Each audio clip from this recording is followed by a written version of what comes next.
Berikut ini adalah Museum Pengkhianatan PKI atau komunis yang berada di wilayah Jakarta Timur. Nah, sekarang kita akan memasukinya.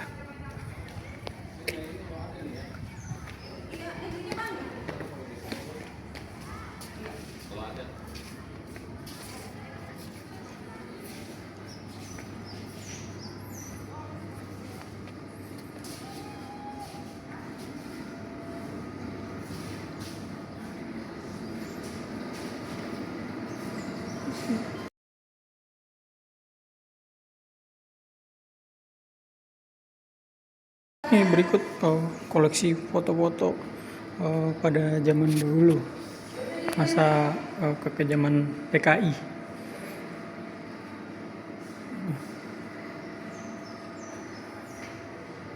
Nah,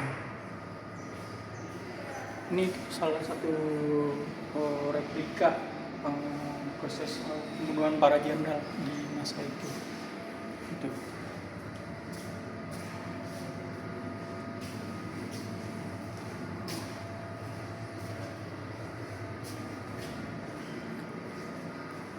Nih, waktu jenderal dieksekusi itu diangkat, itu salah satu fotonya. Tuh. Lihat. Tuh.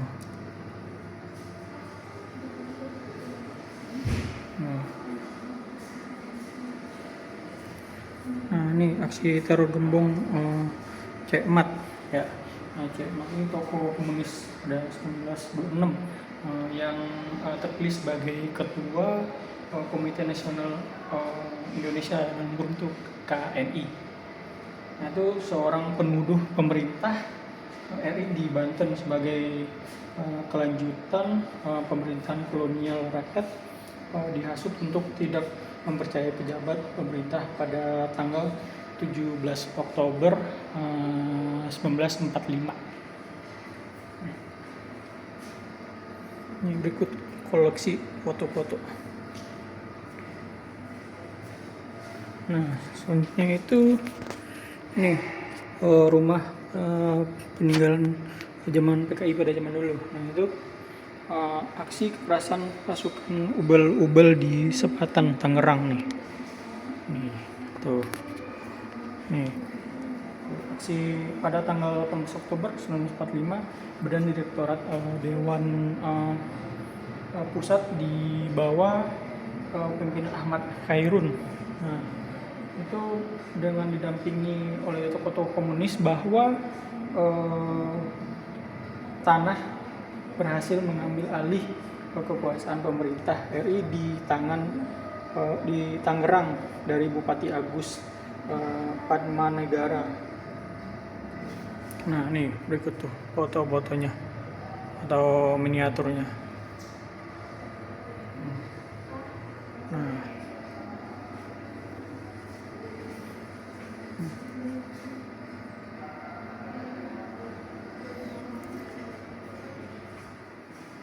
Nah,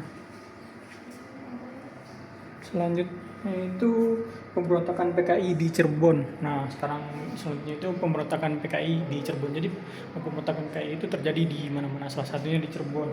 Nah, dengan dalih untuk memeriahkan konferensi Laskar Merah pada Januari 1946, pimpin PKI Mr. Joesop dan Mr. Suprapto mendatangkan Kesatuan Laskar Merah dari Jawa Tengah dan Jawa Timur ke Cirebon. Sebanyak 3.000 orang.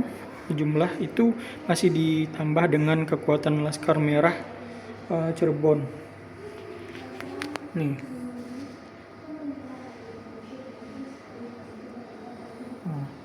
Nah, ini foto-fotonya.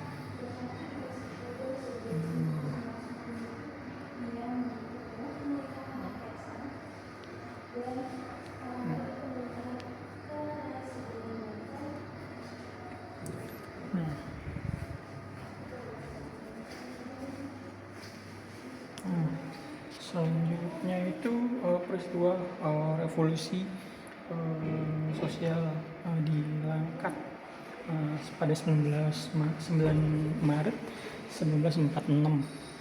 Nah, lahirnya Republik Indonesia sebelum sepenuhnya diterima oleh kerajaan eh, kerajaan yang masih ada di Sumatera Timur. Akibatnya timbul rasa tidak puas pada sebagian rakyat dan menuntut agar sistem kerajaan dihapus.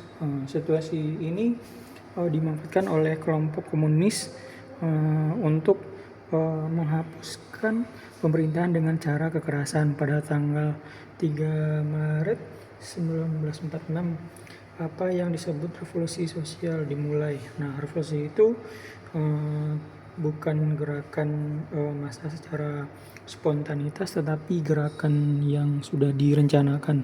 Nah, revolusi ini tidak hanya ditujukan untuk menghapus pemerintahan kerajaan, tetapi juga membunuh raja-raja dan keluarganya serta merampas harta benda kerajaan. Nah, ini berikut miniatur perlawanan pada zaman dahulu tuh.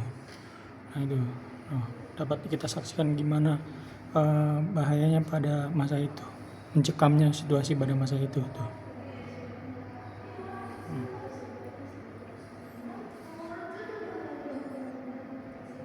Nah, selanjutnya itu kita ke sini, yaitu apa namanya, pemogokan buruh. Nah, itu. Nah, terus pemogokan buruh Sarbupri di Delanggu pada tanggal 23 Juni 1948. Nah, salah satu usaha PKI untuk menjatuhkan wibawa pemerintah RI adalah dengan mengacaukan perekonomian melalui aksi pemogokan buruh. Nah, ini salah satu bentuk pemogokan aksi pada masa itu nih. Nih berikut. Banyak yang ikut. Nah, selanjutnya itu kita menuju ke pengacuan Surakarta. Nah, pengacuan Surakarta itu pada 19 Agustus 1948. Nah, untuk mengalihkan perhatian pemerintah RI terhadap kegiatan pemberontakan di Madiun. Nah, PKI dengan sengaja menciptakan suasana kacau di kota Yogyakarta, pusat pemerintahan RI pada saat itu. Ini berikut replikanya kekacauan yang terjadi pada saat itu.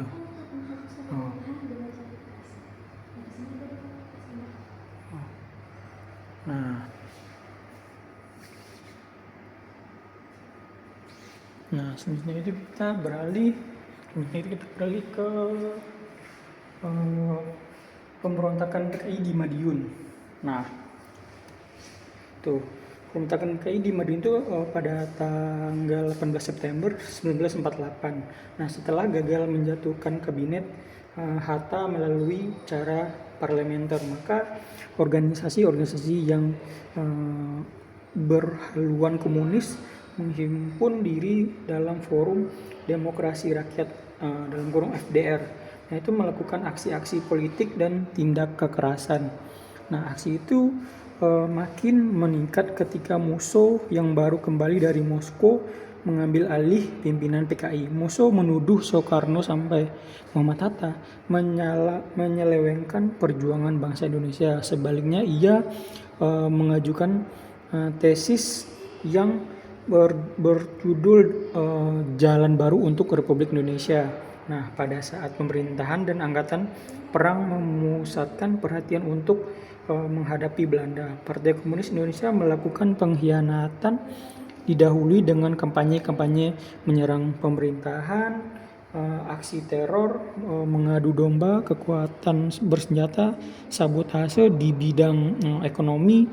Nah, dini hari tanggal 18 September 1948 ditandai dengan 3 kali letusan pistol PKI mengadakan pemberontakan di Madiun. Pasukan seragam hitam segera bergerak menguasai objek-objek vital di dalam kota. Sejumlah tokoh militer, pejabat pemerintah dan tokoh-tokoh masyarakat dibunuh. Beberapa gedung penting termasuk gedung Karasidenan Madiun diduduki. Di gedung inilah PKI mengumumkan berdirinya Soviet Republik Indonesia dan pembentukan pemerintahan Front Nasional. Nah, berikut ini salah satu miniatur atau ini pada zaman dahulu kejadian. Nah, ada beberapa pasukan dan rakyat gitu yang sedang orasi, terus megang senjata tuh yang rencananya pada zaman dulu.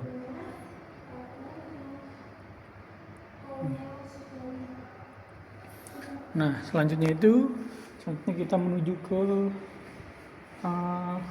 pembunuhan dan kawadanan Gawen. Nah, itu pada 20 September 1948.